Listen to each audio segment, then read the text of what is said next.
Hello everyone, this is a Grundig RR 900 stereo radio recorder. I just picked this up today for $10.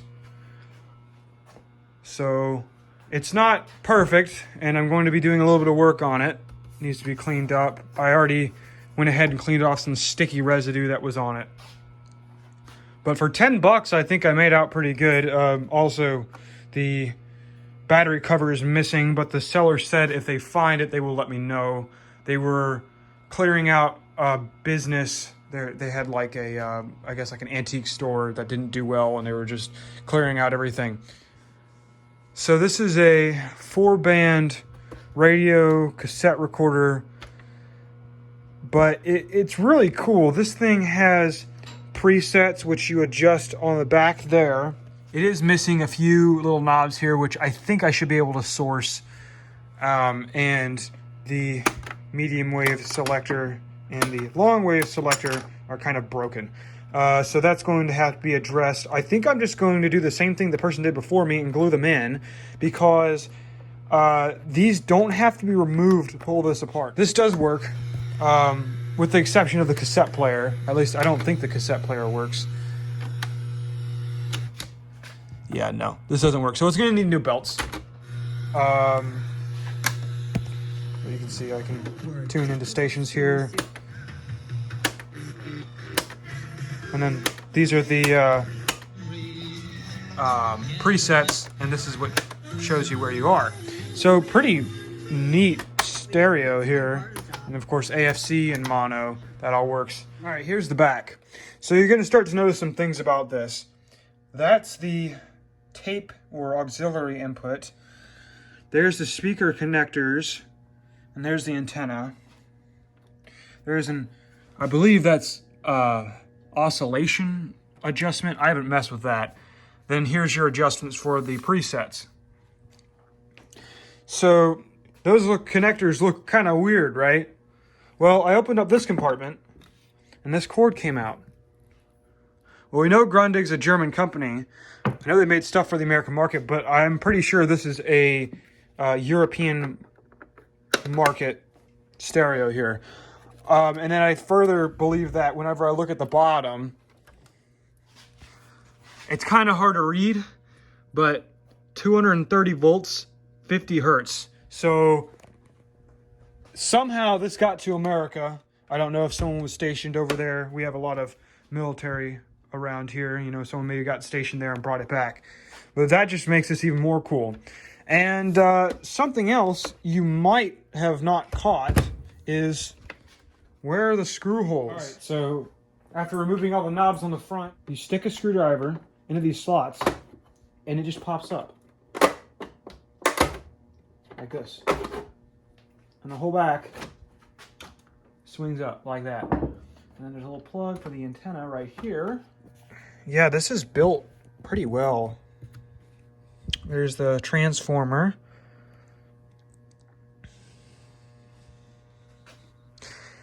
Everything here is in German. Well, it says in English underneath, but like, I don't even know how to pronounce that. But there's bias voltage. No, that foam appears to be degrading, but that's okay. We'll blow it all out. Now, well, the belt looks good. I see a belt. There must be one that's missing. Unless we've got a seized flywheel. I'm going to see if I can't figure out how to pull this cassette player out. Looks like it's on a plug too. It's socketed, which is great if I can just pull out the whole mechanism. Okay, so I got it playing, and you can see that the motor is just spinning in the belt. And the belt doesn't feel too bad. Yeah, it's cracking a little bit right there. I wonder if we have a seized flywheel or something. Well, apparently the front comes off pretty easily too. So this belt has come off. That's for the counter. I cannot get the flywheel to move at all. And I'm still trying to figure out how to get to this tape mechanism here. Is this, does it just pop off? It might just be more clips. I mean, if the whole thing came apart with 3 clips, maybe I just need to use, I don't know. I'm not sure how to get the rest. Oh, well, there's a screw there. Maybe that's what I need to get to. Yeah, once again, I'll be back when I figure this out. So yeah, the whole mechanism just easily comes out. Everything's socketed. This is really nice to work on. All right, so now I got to get to that flywheel there and see what's going on, because it is quite stiff. Yeah, it feels like it needs to be lubricated. Wow, and the circuit board came out really easy too. Once again, everything's socketed. Yeah, so here is our flywheel, and definitely very, very stiff. Although now it's starting to loosen up a bit. I'm going to pull this out and give it a good cleaning, probably with some alcohol. While I'm in here, I'm going to replace the belts, of course, because this one's starting to crack. Luckily, none of them are gummy, so this is going to be a really nice, easy repair if that's all I got to do. From what I can tell, we're missing 2 gears, one on the bottom of this flywheel, one that goes over here that connects us to this gear here. There is a little finger that pivots right here. It's kind of hard to see. And then connects to this spring. This is a part of the auto stop mechanism. So I've found a set on eBay, which I believe also includes a repair or a replacement for this one. This plastic is very, very yellow, and I'm wondering if, you know, that's just what's happened here, is just everything's just deteriorated. So I don't know if I'm gonna replace this one here or not, but yeah, so that's what all that is that's what's left of the gear. I don't know if that was the grease interacting with the gear or the plastic. This is extremely yellow. This is almost orange, and I'm sure it used to be like a, you know, a white color. So I'm gonna go ahead and order that. It's gonna be about, I don't know, $25 more than what I spent for this whole thing, but if it works, then it'll be worth it. All right, so I'm cleaning off this little piece of brass here, and I've cleaned off this little shaft. The parts have come in. I've already put this piece on the flywheel. And then now I'm gonna have to, after all that, I'm gonna figure out where this little piece goes. I'm assuming it somehow connects there. I had to get this tiny pin out of that part there.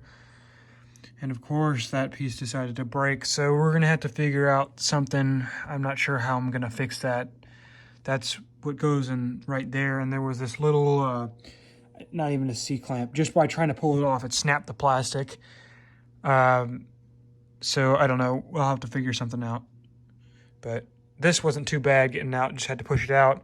So I'm gonna clean that and then figure out which way that little hook thing goes. All right, so I think I've got that piece in there the right way. It works differently than I thought it would. Well, I really don't know how it works right now, but next thing I'm gonna do is fix that. But first, I'm gonna do a little test fit here and see how everything operates. I'll just turn the flywheel with my finger and see if I can get it to auto stop. All right, so this is how I have gone about fixing this. This is a piece of a wire mount. Drilled a hole in the side, stuck a screw through it that threaded into this part. With some heat, I bent it out and I cut off the excess, and it sits right on the top of that nub. So there's plenty of movement still, but it's sitting on top of, you know, where the little piece came out, where it held on to, and that is keeping it from popping off. So I think that has worked. Other things going on here. I am not sure if I'm going to have to take this out again and sand down this little piece, because it doesn't seem like it always wants to kick into auto stop. But for the most part, it works. I put a little bit of oil in there, and that has definitely helped. So I think I'm not going to worry too much about that. Here's this gear. This is on now. And after cleaning that spindle off, it works fine. So yeah, I will start putting it back together, and we're gonna see where we are from here. All right, so I'm powering it with my power supply, and I've run through the functions. I had to kind of experiment with some different belts because some weren't strong enough. And then I realized that that screw there is actually how you adjust the downward force that this arm puts on that flywheel, and it was having a lot of trouble moving. So I loosened that because having it all the way tight put a bunch of friction on it. And now it seems like it's working fine. It's a little bit noisy, but there's a lot of gears in this mechanism, so that's to be expected. And I ended up making the hole a little bit bigger on that little finger that pushes up against the the take-up reel there. So I think we're good. I'm gonna start actually putting the circuit board back on, and I'll put it back in the machine, and we'll see how it sounds. All right, so I've got it put back together partially here, and well, if it'll stay, it works. There's pause. It's kind of interesting. Pause won't stay unless you push like down towards yourself like this, and if you bump it back up, it goes up. Kind of interesting. It's an electronic pause, kind of like an 8-track player where it just cuts power to the motor. I guess that's interesting to me because, you know, most cassette players, if there's a pause on it, it's a mechanical pause, and, you know, it's still spinning. It just pulls the pinch roller away from the cap. Fast forward. Well, it works. Obviously, it's not going to hold the tape in. The auto stop works. Here's rewind. It's going to kick out. Now I'm going to do some cleanup. There's a lot of this old plastic junk I got to get out of here. And then after that, I'll put it back together. I might glue these buttons on before I put it back together. I'm just going to use hot glue. All I got to do is just keep them from popping out. As for these up front, I'm going to have to look for some replacements for this and for this, although this kind of sticks out far enough with the broken piece that it might still work. This is the super stereo selector. All right, so I know we're missing some knobs here, but this is working now. The cassette player is working now. I believe I showed that in the previous shot. Turns out this will accept 60 hertz, so I've got it plugged into my adapter there, and it'll run. Well, it's not going to now, of course. As soon as I have the camera on, this plug back here is a little finicky. I don't know if it's the cord or the outlet. I believe this should be lighting up. Bulbs, if these run on 12 volts, I'll replace them. All right, so after poking around with the multimeter, I'm finding about 8 volts. This one's burned out, and that one's burned out. This one still works. I think I'm gonna tackle the tuning indicator here first, and see how difficult that is to get the bulb out. I know it just pops out here, but I don't know how to get that bulb out. All right, so what I ended up doing was taking the good bulb out of here, putting it on the tuning dial here, and I used these little ones that I use on that Panasonic VCR. For whatever reason, this side wants to be dimmer. But basically what I did was, I had an extra one here. I ended up folding the bulbs like this so it would make contact. And they're in there pretty tight, so I think it'll be fine. And it's low voltage anyway. I don't know why this one, the tuning here is dimmer, but the frequency is fine. And of course, that's one of the original bulbs. But so that's fixed that problem. All right, so this is my solution for replacing these switches here. So I just took some nylon spacers. I thought I wouldn't have to drill them out, but I did, just a little bit. They're not the prettiest right now, but I'm gonna be spray painting them with that silver color, the same one that I used on my saw, and hopefully it'll be close enough. As for this, I'm not quite sure what I'm going to do yet. I might try sticking one of these on there and then like driving a screw into it. All right, so this is how those pieces came out. Definitely better than it was before. Not as good as original, of course. But overall, I think from a distance, you wouldn't be able to tell the difference unless you really know your Grundig boomboxes. But, you know, to the average Joe, I feel like this will pass pretty well. The silver paint doesn't quite match that, but again, this is more of a until I find viable replacements, or if I do. But for now, I think this looks pretty good. Now all I'm waiting for is a battery cover to come in, which I ended up spending more than I have on the entire project on this one piece of plastic. But after that, this project will be all done.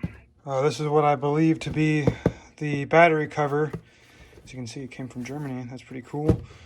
I'll open this up and hopefully this should fit. Now this is for a RR800, but to my knowledge, the only difference between the two is that this one has the presets and the 800 does not. If I can get it to click in, and I'm probably gonna need 2 hands. Oh, there we go. It does work. I'm gonna pop some batteries in there and see how well it sounds. I know one of the terminals were a little bit corroded, so I might need to kind of clean it off a little bit to get running reliably on the batteries. All right, looks like we're good on the battery, working just fine. So yeah, I think that pretty much sums up this project. That is all for now. Thank you for watching.